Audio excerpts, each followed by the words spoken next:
Hey there, welcome to the show. JR's Archive Rants for weekend update. Catch up on everything that's been happening. A lot to be catching up on, and let's get right into it with Arsenal versus Chelsea. Wait, what? You know what I'm talking about. You know what I'm talking about. 10-man Chelsea putting on a show against Arsenal, sending a message to the whole football world, letting them know that we are not here to play. Right? We are not here to play. We are here for big things. Chelsea being the youngest team in the Premier League and showing that kind of aggression, maturity. Obviously, that wasn't mature of Caicedo, but the team to then come after that and just pull together and put on such a brave performance together, that was something to take note. And they can carry that in the coming years because they're still young, like I just said. So if they can do that, they can do big things. Reece James putting on a midfield masterclass. Everybody comparing Reece James with Yuri Timber, but little did they know that Enzo Maresca has different plans for him. Everybody was doubting if he could actually pull off the midfield. Saw this clip where they were talking about, when Trent was playing for Liverpool in midfield, it didn't really feel like it was working. But with Reece James, he bossed it. He bossed the midfield, and Declan Rice wasn't even in the conversation. It wasn't even Caicedo and Declan Rice like everybody says. It was Reece James taking over the midfield. He bossed it. Caicedo with the red card, he came into that game fired up. I don't know if he was too hyped up from the media trying to hype up the battle in the midfield or what it was, but he just came out there and he was hungry for blood. I feel like Cucurella was probably on the same thing that Caicedo was on, but didn't get in that much trouble. It was just clumsy tackle from Moise Caicedo. So we cannot be mad at him because he is probably our most important player and he's been putting in most important player performances, MVP, most valuable player performances. He's been putting that in week in, week out, every time he gets a chance to play, so we cannot be mad at him in the slightest, even though, the next 3 matches for Chelsea it's not tough, it's not high profile matches we expect to win. Hopefully Maresca will give the young guys a chance. Andre Santos is coming back and Dario Su is coming back in the midfield. So we'll see, we'll keep an eye on that. Robert Sanchez, you have come back, brother, from the dead. You have come back from the dead. You were as good as being written off by every Chelsea fan, by every football fan. Anyone who even watched you play would be laughing at the prospect of you in the goal, because we know that something silly is coming, something clumsy, something unnecessary. But wow, man, since the Club World Cup, or maybe since the end of last season in the Premier League and the Club World Cup and this season, wow, man, wow, keep it up, man. We love seeing our players do good in our club. Keep it up. And with him doing so well, you were wondering why they kept having faith in him, why they kept playing him, and now we see why they were so confident in having him in the goal, because they knew the potential or his actual capabilities, what we don't see in training. So, good showing from Robert Sanchez, and it could be one of the strengths of having Enzo Maresca as a coach, because he has dealt with players and developed players and getting them to do better. So, maybe it's my Maresca influence. Cucurella locked up Saka, locked him up. Obviously, Arsenal fans gonna be like, what he had an assist. Yes, that was the one chance that he had, the one moment that he didn't really lock him up. He had some space to turn and twist and turn and get a cross in with his left foot.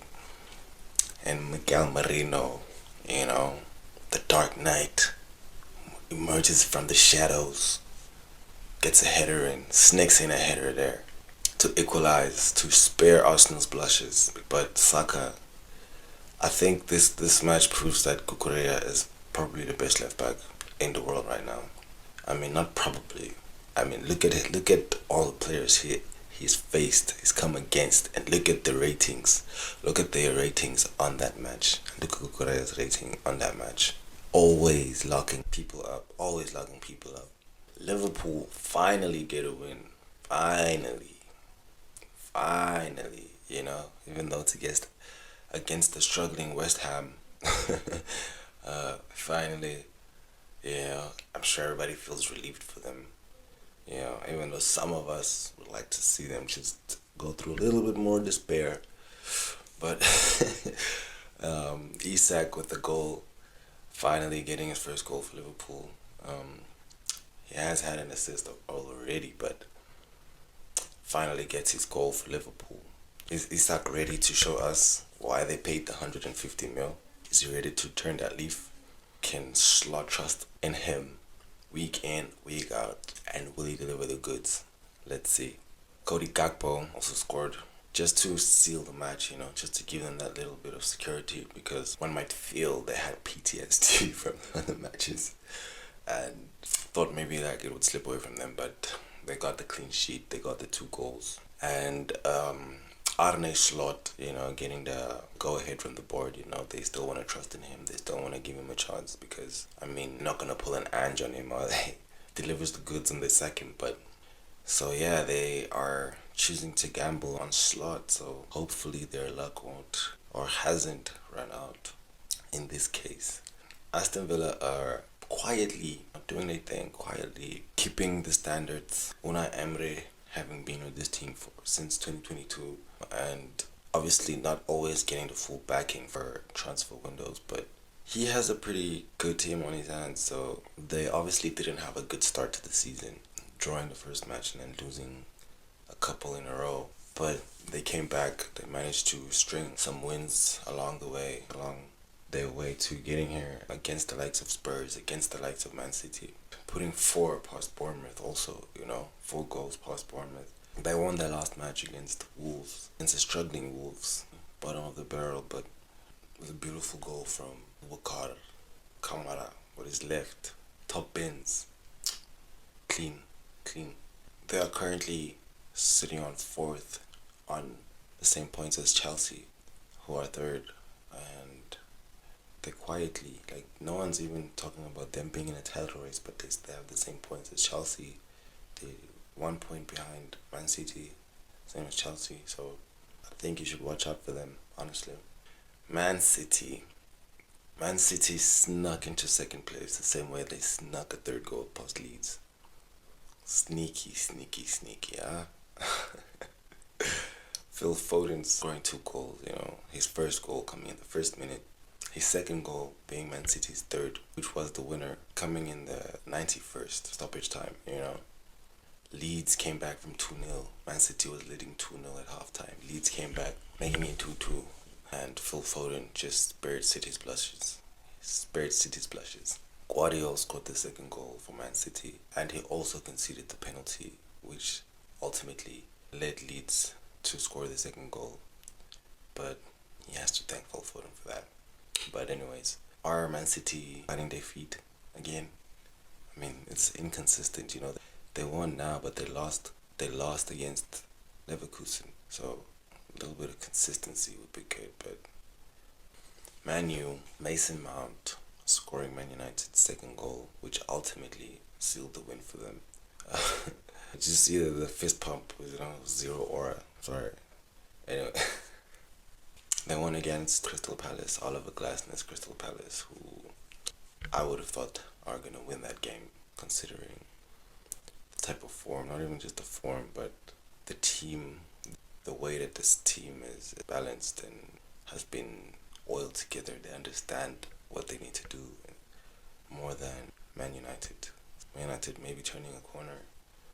Who knows? Joshua Zirkzee scored a brilliant goal, taking it on his chest, squeezing it in from a tight angle on his weaker left foot. He just hit it so sweetly, and it just flew past the keeper. It was a beautiful goal. Well, Amorim put more trust in him. Did he show Amorim why he decided to stay there? Because he knows he can stay at Man U and make a difference for the club. One would think he was the type of player that Amorim will be able to use, or is he just going to be stuck in his ways? Man United are currently 7th, same points as Liverpool. Liverpool are below them, one position below them, who have been struggling.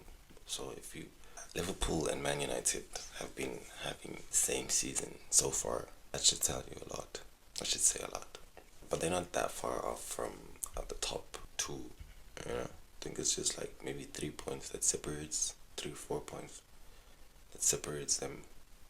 So it's pretty tight up there. Spurs are still struggling. Spurs are still going through the most.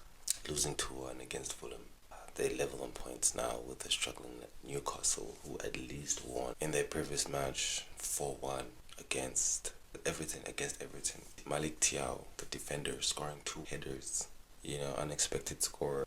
And Dewsbury Hall scoring again, you know, former Chelsea player. Is he showing his qualities? Is he showing why he should be in a big club? Honestly, as a Chelsea fan, I feel like Everton is the type of club that suits him. Sunderland and Brighton are still doing really well, winning both of them this weekend in their matches and putting a lot of pressure on the big teams. And one feels that one of them might pull a surprise ultimately at the end of this season, but still a long way to go. But yeah, they're putting a lot of pressure, especially Sunderland, like I said, having been promoted last season, coming in this season, and like I said, beating Chelsea and drawing against Arsenal. They are very much a surprising package, you know, putting pressure on the top 6, let alone staying in or top half of the Premier League, you know. They're doing really well. They're both on 5th and 6th at this moment, and respectively. And yeah, we'll see what happens. But anyways, thank you for tuning in and staying with me and catching up on the weekend update. Yeah, catch you on the next one. Hope you have a lovely day. Wait, what? You know what I'm talking about. You know what I'm talking about. Wait, what? You know what I'm talking about. You know what I'm talking about. You know what I'm talking about. You know what I'm talking about. You know what I'm talking about. You know what I'm talking about. You know what I'm talking about. You know what I'm talking about. You know what I'm talking about. You know what I'm talking about.